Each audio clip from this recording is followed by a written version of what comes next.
28 জানুয়ারি 2010 ঢাকা কেন্দ্রীয় কারাগার।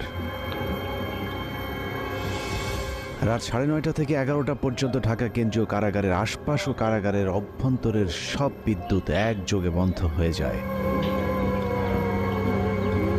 বন্ধ হয়ে যায় বললে ভুল হবে, বন্ধ করে দেয়া হয়। 1.5 ঘন্টা ঢাকা কারাগারের মতো স্পর্শকাতর জায়গায় কেন বিদ্যুৎ বন্ধ করে রাখা হয়েছিল সেটা একটু পরে বলি। আগে বিদ্যুৎ আবার ফিরে আসার পর কারাগারের অবস্থা কেমন ছিল সেটা বর্ণনা করা যাক। ঢাকা কেন্দ্রীয় কারাগারে ওই দিন কয়েদিদের সবার ভেতরে এমনিতেই কিছুটা অস্থিরতা কাজ করছিল, কারণ তারা জানতো জেলখানায় সেদিন 5 জনের ফাঁসি কার্যকর হতে যাচ্ছে।